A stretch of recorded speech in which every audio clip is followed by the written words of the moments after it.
जय भीम नमो बुद्धाय। हमारे समाज में आज जातिगत राजनीति बढ़ती जा रही है। अपने निजी स्वार्थ के लिए कुछ लोग अपनी अपनी जातियों के ठेकेदार बन बैठे हैं। ऊंची और नीची जाति का गंदा खेल लगातार बढ़ता ही चला जा रहा है। भारत में 30 करोड़ से ज्यादा लोग दलित समुदाय से ताल्लुक रखते हैं और इसी समुदाय की एक प्रमुख जाति चमार भी है। आज भले ही चमार शब्द का प्रयोग किसी का अपमान करने के लिए किया जाता है, लेकिन चमार असल में क्षत्रिय हुआ करते थे। चमारों का अपने आप में एक गौरवशाली इतिहास रहा है। विदेशी आक्रमणकारियों के खिलाफ आवाज उठाने से लेकर भारत की आजादी तक चमारों का योगदान बहुत ही महत्वपूर्ण रहा है।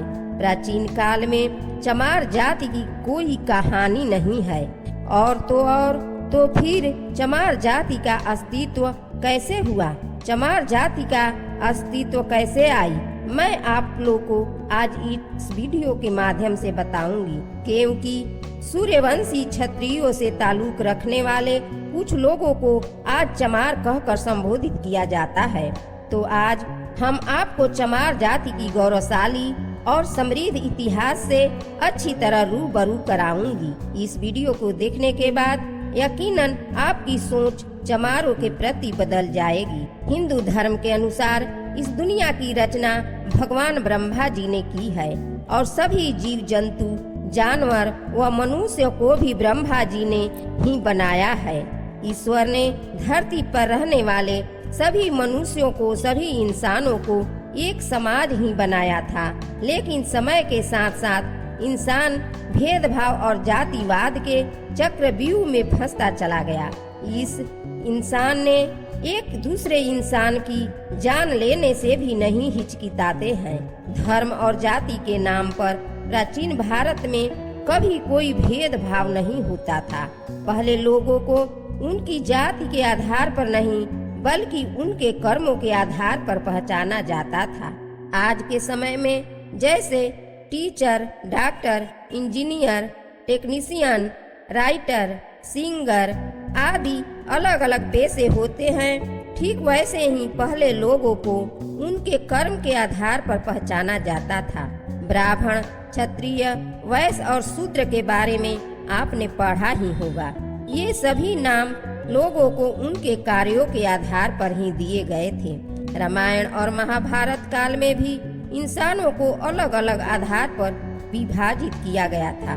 उस समय देव, दानव, राक्षस, यक्ष, किन्नर और गंधर्व के आधार पर जातियां थी, जो आज की जातिवादी व्यवस्था से बिल्कुल भिन्न थी। चमार जाति के संबंध में वैसे तो किसी कहानी का उल्लेख नहीं मिलता है, लेकिन चमार शब्द का उल्लेख पहली बार सिकंदर लोदी द्वारा 16वीं शताब्दी में किया गया था।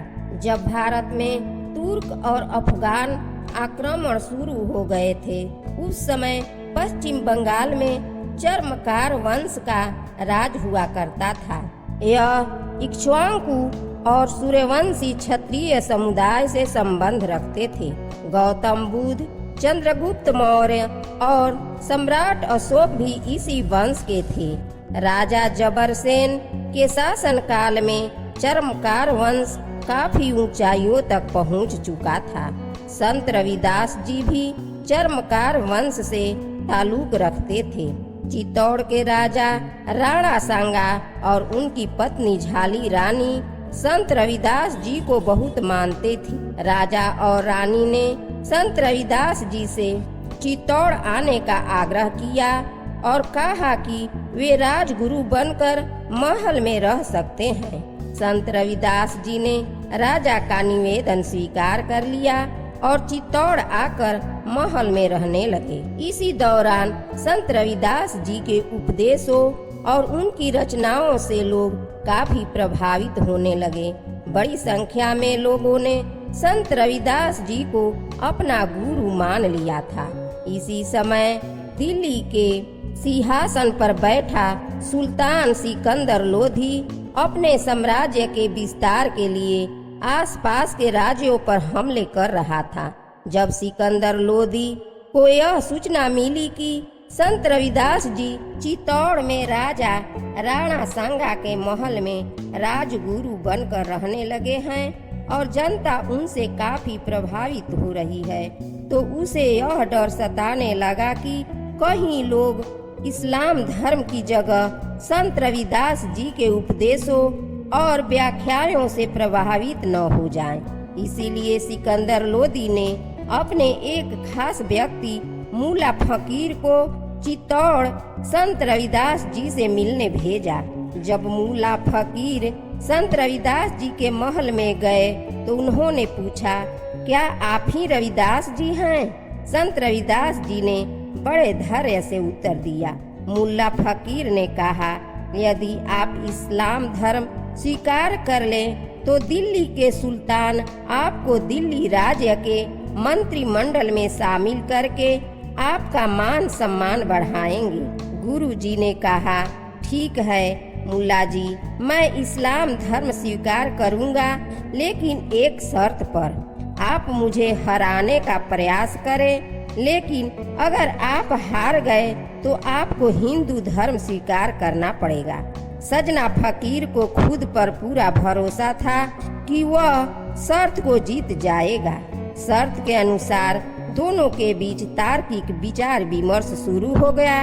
इस बहस में संत रविदास जी के कई प्रश्नों के सटीक उत्तर देने में मुल्ला जी सफल हो जाते हैं, लेकिन अंततः अपनी हार मानकर गुरु जी के चरणों में गिर पड़ते हैं और कहते हैं, मुझे माफ करें गुरुदेव, मैंने आपको ठीक से नहीं पहचाना। मैं अब शर्त के अनुसार अपनी स्वेच्छा से हिंदू धर्म अपना रहा हूँ। हिंदू धर्म अपनाने के बाद उस फकीर ने अपना नाम बदलकर संत रामदास रख लिया। गुरु रविदास और संत रामदास दोनों मिलकर हिंदू धर्म का प्रचार प्रसार करने में जुट गए। जब सिकंदर लोदी को पता चला कि सजना फकीर ने हिंदू धर्म अपना लिया है तो वह आग बबूला हो गया और उसने रविदास जी को बंदी बनाने का आदेश दे दिया। संत रविदास जी को बंदी बनाकर कारागार में डाल दिया गया और वहां उन्हें चमड़े के जूते बनाने का काम सौंप दिया गया। सिकंदर लोदी का हिंदुओं पर अत्याचार लगातार बढ़ता जा रहा था। वह लोगों को जबरन इस्लाम धर्म कबूल करवा रहा था। इधर जब संत रविदास जी के कारागार में बंद होने की खबर क्षत्रिय और चर्मकार राजाओं को मिली तो उनका गुस्सा फूट पड़ा। उन्होंने सिकंदर लोदी पर आक्रमण कर दिया और युद्ध में उसे हरा दिया। विवश होकर सिकंदर लोदी ने संत रविदास जी को इज्जत सहित छोड़ दिया और उनसे माफी भी मांगी। गुरुजी बड़े ही सरल स्वभाव के व्यक्ति थे। उन्होंने सुल्तान को माफ भी कर दिया, लेकिन सन 1520 ईस्वी में संत रविदास जी पंच तत्व में विलीन हो गए। संत रविदास जी के देहांत के बाद एक बार फिर सिकंदर लोदी का अत्याचार हिंदुओं पर बढ़ गया।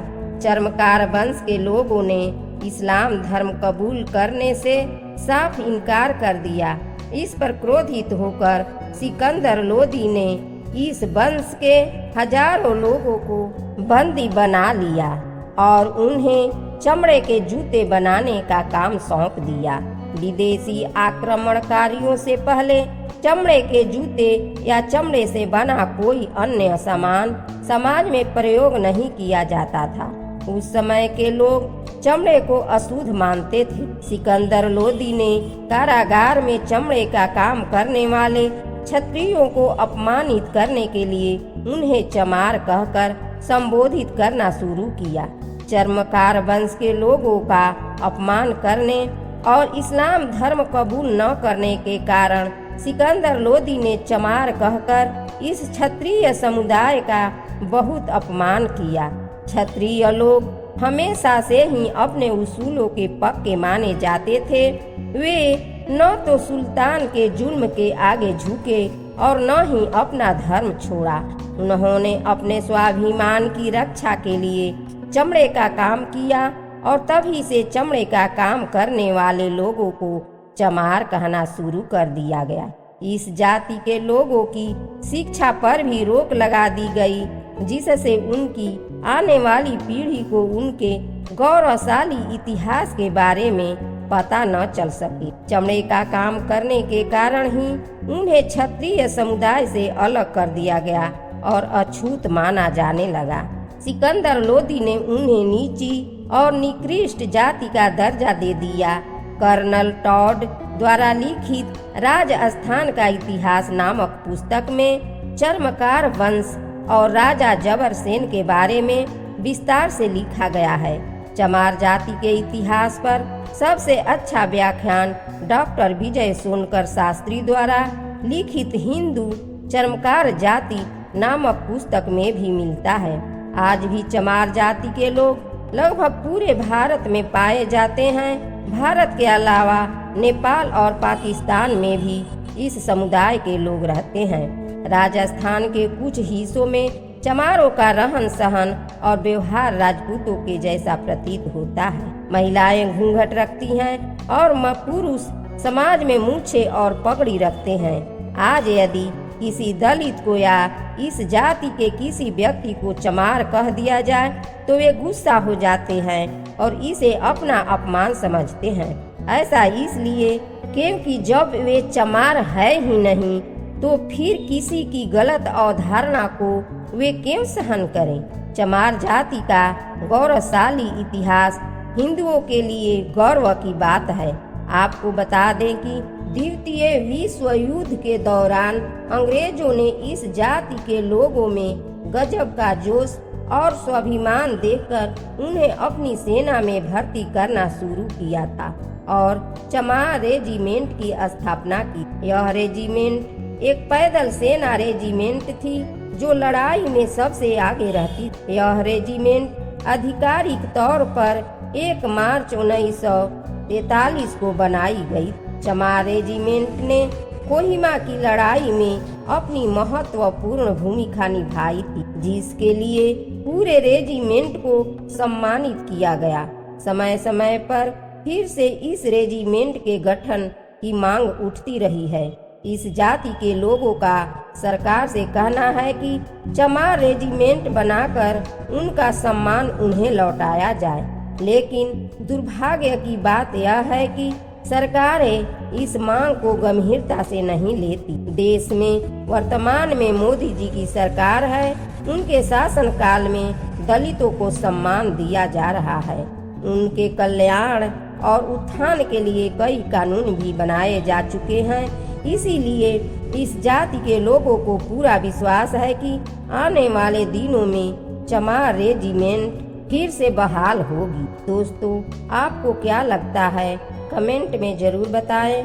बाबा साहब अम्बेडकर जी ने अपना पूरा जीवन दलितों और पिछड़ी जातियों को समाज में बराबरी का दर्जा दिलाने में समर्पित कर दिया।